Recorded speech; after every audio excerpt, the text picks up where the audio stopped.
Welcome to the accessible audio version of the book Memories of Banbury by Marjory Lester. In this episode you will hear an audio version of Chapter 1, Brandy and Rum, followed by audio versions of the credit slides, followed by audio descriptions of the paintings contained in Chapter 1. Chapter 1, Brandy and Rum, read by Ian Clark. My father and mother and I came to Banbury in 1920 when I was 6. I'd never been in an old country market town before, and I thought it was lovely. The old shops and houses looked like places from a fairy story. The town was quiet and peaceful, except on market days when it was all bustle and noise, with farmers and their wives and carriers' carts driving into town and cattle and sheep in the streets. I was so sad when, one by one, buildings were knocked down and replaced by modern ones. I have always remembered the old places, and I have tried to make a record of them before everyone forgets what the town used to be like, with its beautiful buildings, horse-drawn traffic, and hardly any cars. My father had come to Banbury on a month's trial as a manager of E.W. Brown's original cake shop, 12 Parsons Street.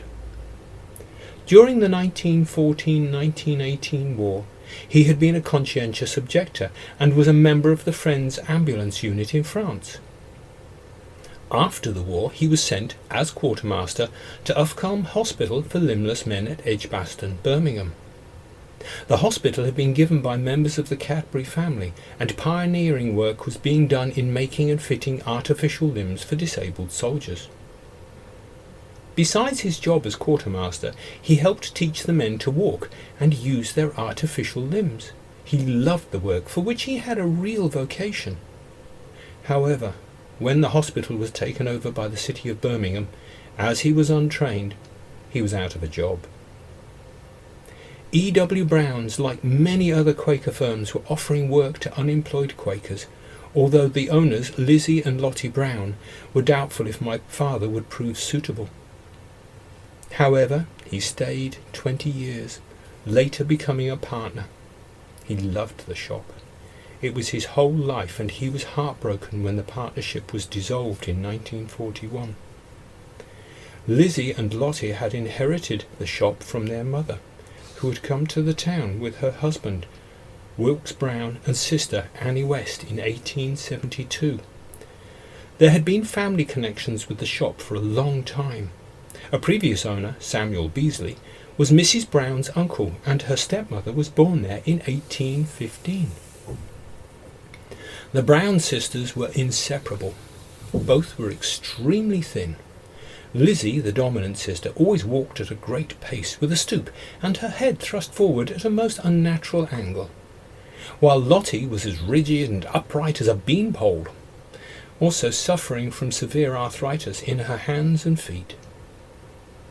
They kept their old blind mother and invalid Aunt Annie in great comfort, employing a fully trained nurse and 2 resident maids to look after them. They gave large donations to all local charities and events, and provided large luncheons and teas for 100 and more people at the Quaker monthly and quarterly meetings, all for nothing. When I was a child, they gave me lovely presents for birthdays and Christmas. If any of their staff had family troubles, they were always helpful and kind, giving them ample time off to sort out their problems. When I left school in 1930, I worked there for 2 years. They had a Morris Oxford 4-seater motor car which Fred Ashby, the head delivery man, drove. He would don a white coat and a white peaked cap, and they would drive to all sorts of interesting places, often taking me or someone they thought would enjoy an outing. Miss Lottie had taken a course at Mrs. A. B. Marshall's School of Cookery in Mortimer Street, London, which was the largest and best of its kind, so she knew how to prepare high-class food of all kinds and the correct way to serve it. As well as the food in the shop, Brown's did high-class catering for parties, balls and weddings. The restaurant menu was limited and never changed, except in summer, when a fine whole salmon and home-cooked cold meats were provided. The food was plain, but well cooked. Boiled York hams and homemade beef pâté were on sale all the year round, both in the restaurant and in the shop. Brown's made a great variety of breads, cakes and biscuits, all with fresh butter and eggs. But the great thing were the Banbury cakes. It is claimed that in ancient times they were sacrificial cakes, and Ben Jonson mentions them in a play about 1600. In 1841, Samuel Beasley was making an average 5,400 cakes a week, and sending parcels of them to America and Australia. Brown's carried on the tradition of making excellent cakes and sending parcels of them all over the world, especially at Christmas, when the staff worked far into the night packing parcels of cakes for the post. The van drivers took the parcels to the sorting office, where the post office staff were waiting to put them on the night mail trains. The Banbury cakes were made entirely by hand. The head baker, Bill Bennett, made the filling well in advance. My father poured in the brandy and rum, and it was left to mature. Bill Bennett made the pastry, rolling and cutting it out with the help of junior bakers. Then we 5 bakehouse ladies and Bill Bennett would fill and roll the cakes. We sat on stools at a long workbench, often making as many as 7,000 cakes in a day. We would start about 11 a.m. and continue to 5 p.m. with only 45 minutes break. It was dull work, so we were allowed to sing as we worked, and Bill Bennett generally led the singing. Beside the usual popular songs, he knew many old Oxfordshire folk songs and ballads, which he sang in his broad Oxfordshire accent, with us all joining in. Lizzie and Lottie liked everything to be kept the way their mother had it. Nothing had been altered for years. It took a great deal of persuasion to get them to agree to having the Victorian grate removed from the dining room to expose the old beams, baker's ovens and ingle nook which were behind. It was a huge improvement, and the old shop became a great tourist attraction. Americans came by the busload to see the quaint old shop and buy Banbury cakes, or have them posted to friends back home in the States. The building was at least 100 years older than the date on the front of 1638. Inside, it was a strange mixture of 16th century and Victorian. Old winding staircases and passages, uneven floors, leaded-like windows and Victorian fittings and furnishings. In the middle of the restaurant dining room stood a huge Victorian mahogany table covered with a white cloth, seating 14 people, while around the room were antique oak tables and a few cheap card tables covered with white cloths. The chairs were a mixture of Victorian dining and antique wheelbacks. The retail shop in the front was long and narrow, with a long counter and old showcases and shelves filled with boxes of choice chocolates and sweetmeats. On top of the shelves stood a set of large antique green and gold tea canisters and a valuable antique mahogany clock, which always kept perfect time. Several Victorian advertisements for tea, cocoa and chocolates were hung on the walls. The floor was stone flagged, and the shop door was always kept open, even in the coldest weather. The only heat was from an old oil-burning stove, and the poor staff wore jumpers and cardigans crammed under their white overalls, but still suffered from the cold and chilblains. The whole place had a delightful distinctive smell of spices, hot cakes and beeswax and turpentine furniture polish, which we had to make for cleaning the furniture in the shop. Everything was kept scrupulously clean and in good decorative order, but always painted dark brown and cream and varnished. I found it dark and depressing, but the outside was always shining with new paint and varnish, and gay with window boxes and hanging baskets of flowers. A portion of the large yard at the rear had been roofed over with glass, making a pleasant place to sit and have meals. It was claimed that the tree growing by the yard gates marked the centre of England. Further up the yard was a beautiful wisteria, which was a mass of blossoms in the late spring. There were 2 attractive old water pumps with stone sinks, both in working order, pumping out good spring water. Almost at the end of the yard, the then modern white-tiled bakehouses had been built by old Mr. Wilkes-Brown. He had bought the small shops in Church Lane, which ran parallel with the yard, pulling down the backs to make room for his new bakehouses. These were called the Men's Bakehouse, the Ladies' Bakehouse, and Fred Nash's Bakehouse. We ladies were not allowed to go into either of the other bakehouses, and only Bill Bennett or Fred Nash were allowed into our bakehouse. If either of the Miss Browns found anyone in the wrong bakehouse, there was a terrific row and the culprit given a long lecture on morals and improper behaviour. The yard came out into Butcher's Row.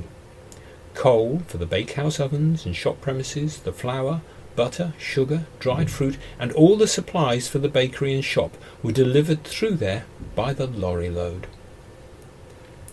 In Parsons Street, the 2 shops next to the cake shop going towards Church Lane had been bought by Mr. Wilkes-Brown, making a large island of property, reaching from Parsons Street to a third of the way along Church Lane, with an exit into Butcher's Row. When rationing came with the start of the Second World War in 1939, only rough bread and a few very plain cakes could be made. The business never recovered after the war. When it was closed down in 1969, the whole site was sold to a developer who at once stripped the slates off, letting the rain into the old building, which just crumbled away to a heap of rubble. It was sad to see 400 years of history go in a few hours. Now ugly modern shops stand on the old site. I think it was the most shameful thing that was allowed to happen in the whole record of destruction in the town. The paintings depicted in this audio version of the book, Memories of Banbury by Marjory Lester, were painted by the author. They're watercolours which are included in the book, which is A4 in size. The size of the original paintings varied and are not precisely known. The paintings depict buildings and scenes of Banbury, some of which are still in existence and some of which have been demolished to make way for new development. The period depicted is broadly from the 1920s to the date of painting, which was the 1970s and 80s. The paintings were intended to be a visual diary for Marjory to share with her children and to show her appreciation for the Banbury she had grown up in and mark the changes that had taken place in the town during her lifetime. We would like to thank the following people and organisations for helping us to create this lovely audio film book.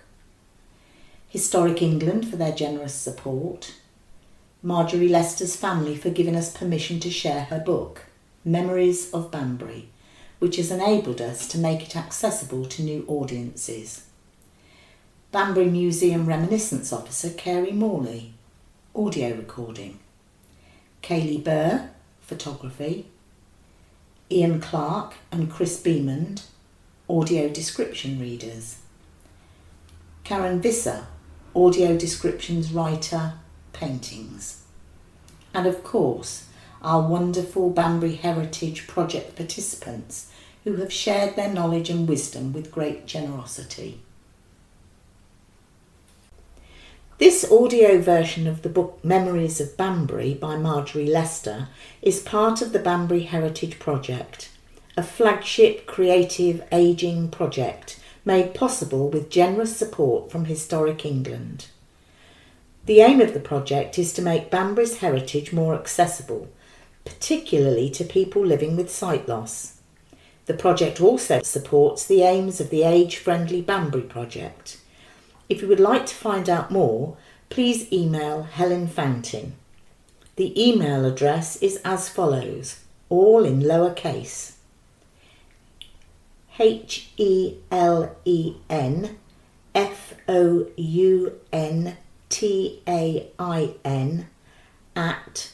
@ageuk oxfordshire.org.uk. Audio descriptions of the paintings.